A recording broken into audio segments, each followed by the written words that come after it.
Morning. I think it's the 6th of September. I'm still in Wales, right on the edge of the Forest of Dean. There's my park up. I got up early, so I started doing under there is a t-shirt, and that's my logo, and I'm going to put it in that. Yeah, I'm going to trying to do it. It's like the third bit of clothing I've done, and yeah, hopefully, fingers crossed, this bit works. I'm going to do this one. I'm going to send this to my son when this is done. But yeah, it's good, man. It's good. But it's a lovely spot here, nice and quiet. There's a few people turned up now. But last night was pretty awesome. Didn't really have any visitors, any boy racers or anything like that at all. Not that that's a negative, the boy racers. I've chatted to quite a few of them, and a lot of them are quite nice. You know, just decent lads, not sure what to do with themselves in today's world. So that's not a bad thing.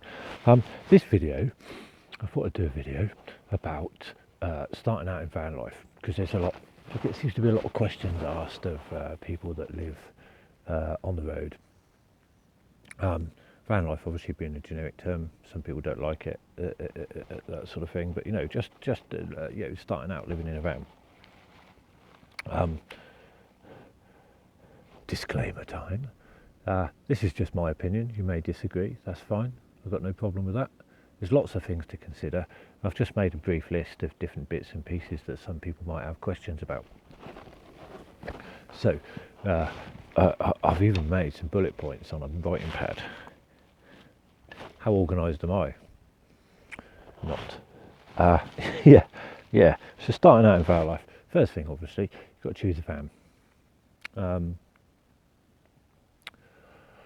That's quite a difficult one. Choosing a van can be quite interesting. For me, if I was to do it again, starting afresh like I did before, and I've lived in 4 different vans now. Think about the size of van you want, then go the next size up, because you'll always fill up the first van you get, and you think, yeah, I can live in that space, blah blah blah. But generally, like some of these small vans, I mean, I can't. I've got so much stuff, but you know, I've got trades tools and stuff like that, because I've done a bit of tradesman stuff in the past. So yeah, and I've touched on a video of this again in the past. I've done a video about picking a van, but it's ignore what everybody says about you know, transits are rusty, French vehicles break down, blah blah blah blah, all that sort of stuff. Just ignore that. Just it's quite simple. Just go with your heart. If you see a van and you love it, go for it. Obviously, condition is an issue and all that sort of stuff. But you'll be spending a lot of time in that van, so you've got to love it. You can't just buy a van for practical reasons or because your mate says it's good. You've got to buy a van that you love. When you look at it, it's like you've got your heart's got to melt a little bit, because it's a big deal. Same as choosing a house. When you go and look at a house, you know, everything matters. But you do choose it with your heart. So that thing over there does cause me a few issues: size, age, cost of the tyres. Maintenance is going to be interesting because there's not a brilliant access to the engine, but I love it. It's effectively an old Bedford from the 80s. So yeah, I'm in love with that. So yeah, just choose wisely when you go into a van. And obviously, once you're in the van,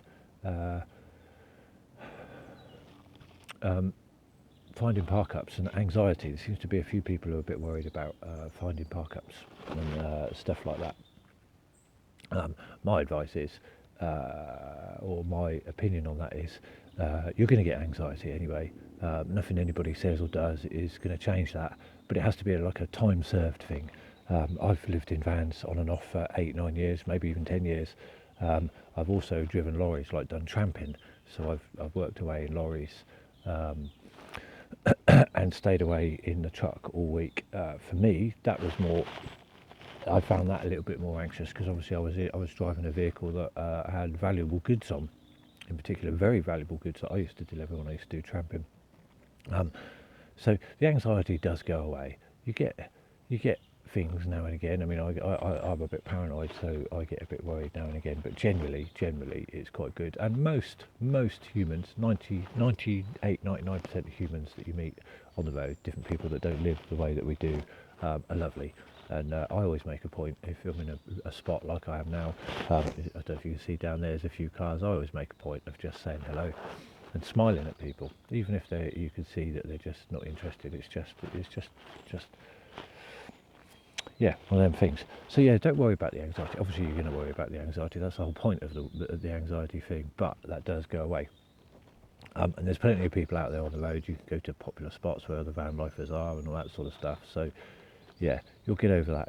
I guarantee you will get over that pretty quickly. Another thing as well, a lot of people worry about is finding water. Water's fairly straightforward. A little bit difficult for me in a lorry these days, but from what I understand, most Esso garages have a tap. It's only Esso. Most Esso garages have a tap. It's labelled. You can see it's labelled water, so they're free to use. So you can use Esso garages. Obviously, you've got mates' houses if you're staying in the locality of where you live for work reasons or whatever. Churchyards. I'm filling up at the minute from a lot of springs. So, for example, in Glastonbury, you've got I think it's called White Springs. I think that's the full name. That's a great place. Just starting a rain. That's a great place to go. So water generally isn't an issue.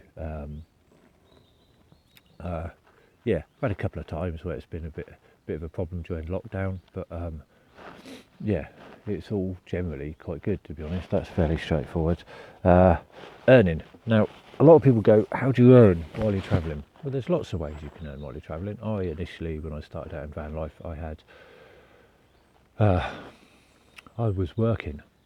So I was just staying in the locality where I was working and just hanging about, and I was lucky a couple of places I worked allowed me to have showers, so that was pretty cool. Yeah, but there's loads of ways you can earn. I've got my HGV licence, so technically I could turn up in any area and sign on with a job agency and just do anything like that. Another idea that I had was to turn up on Facebook and turn up at an area, go on Facebook, the local pages, join the local pages, just put a shout out, anybody want any DIY. I've done landscaping for years. I've done quite a bit of building work now over the last sort of 5 years. So my skills are quite transferable, so I can sort of turn my hand to a lot of things. So that's an option for you if you wanted to do that. I've got a dog, so it makes it more difficult because she's not the most sociable dog in the world. So that does make it a little bit more difficult. But you put your mind to it, you can earn while you work. And obviously, some people have got YouTube channels. I know I don't earn anything from YouTube, but I know some people do earn money from YouTube and social media and stuff like that. And then there's a few other folks that earn from merchandise and just various other little things. So you put your mind to it. At the end of the day, we could sign on an agency and just go clean a factory if you wanted to. There are options out there. I'm currently trying to make these t-shirts. I'm also trying to do some wood burning stuff. Once again, typical me, I've taken on too much and I'm like, so I'm doing lots, but I'm not achieving much. But I'm going to change that. I'm acutely aware of that at this point in time, so I'm going to change that. Yeah, moving on from that, a lot of people seem to worry. A lot of people question about addresses. For myself, I've always used friends' addresses. I've got my parents' address. So yeah, you just need somebody friendly that's willing to help out with that sort of thing. Morning. Yeah, so addresses are quite straightforward. There are a few online systems, PO boxes, and there's a few internet companies that will manage addresses for you and sort of give you a fake address and then send it on to different. I don't understand it. I haven't really looked into it. I've just heard other people talk about it, but so wherever you end up, you can get your post transferred to a collection point there. I don't like to say I haven't looked at it, but that's worth looking into. Mobile addresses. I say all that's manageable.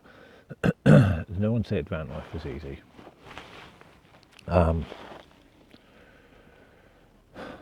Yeah. So washing, moving on to washing. So washing can be quite interesting.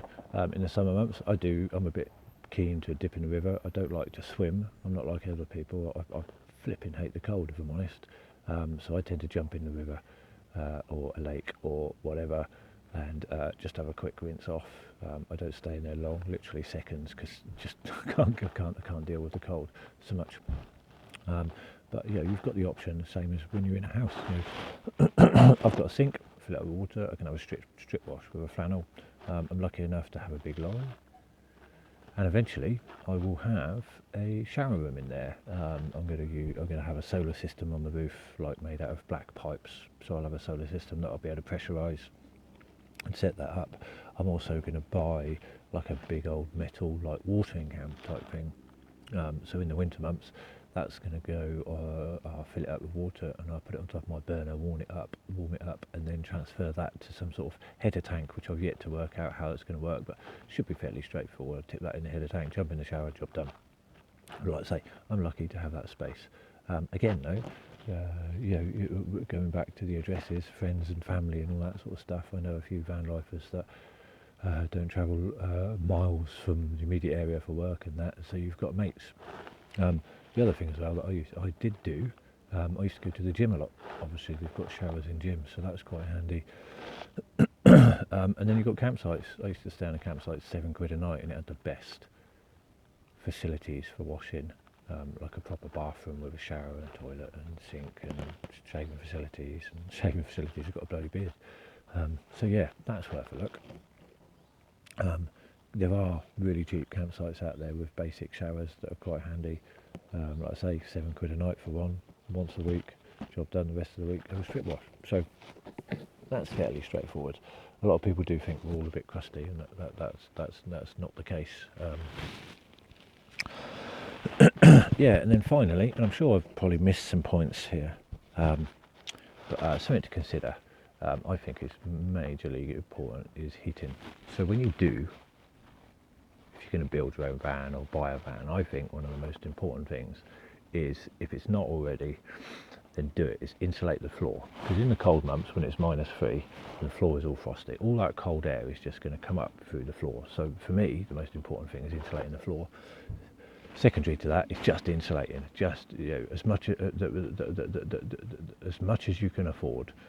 Get in there, and all the nooks and crannies. I've got I hate drafts, so I've got several blankets that I use in the winter months to go around the doors and windows to help out with that.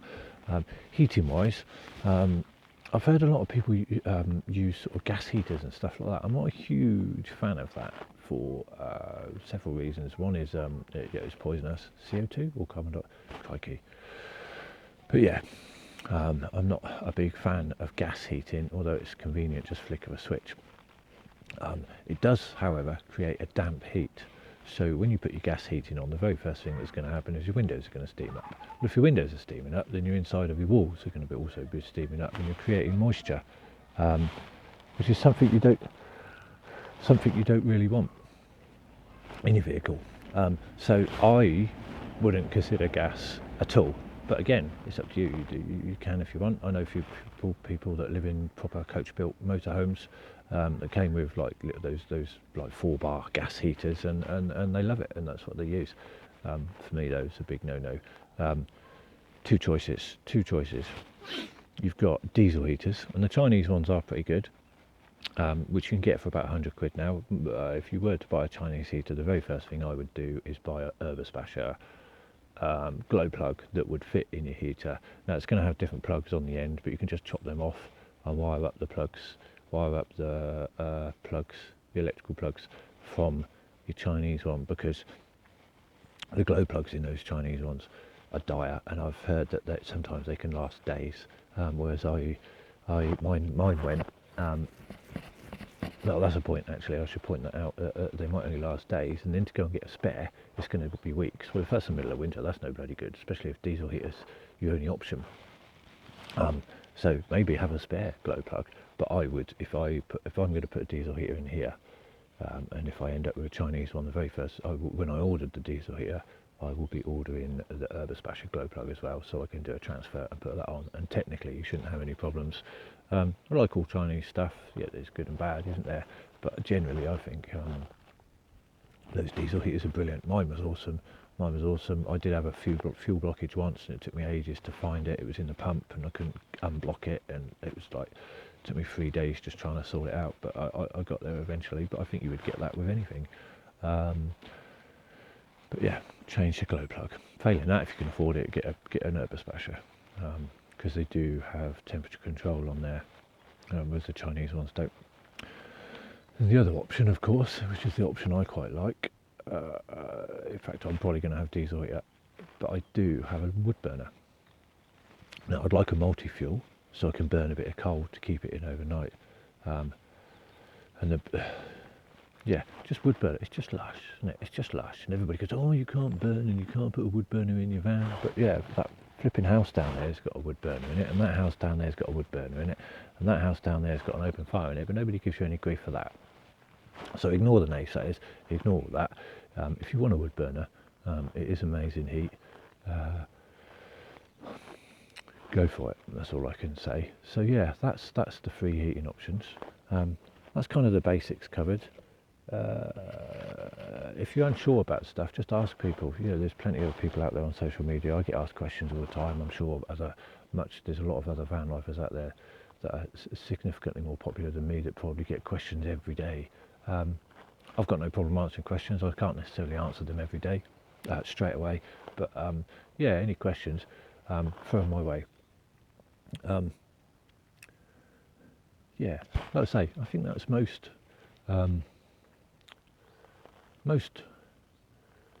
things covered. That's the bullet points that I made. Anyway, look at me, so damn organised. Yeah, so good luck on your travels, good luck on your search, good luck finding the beautiful places to go, and take care. Happy travels. See you later, folks.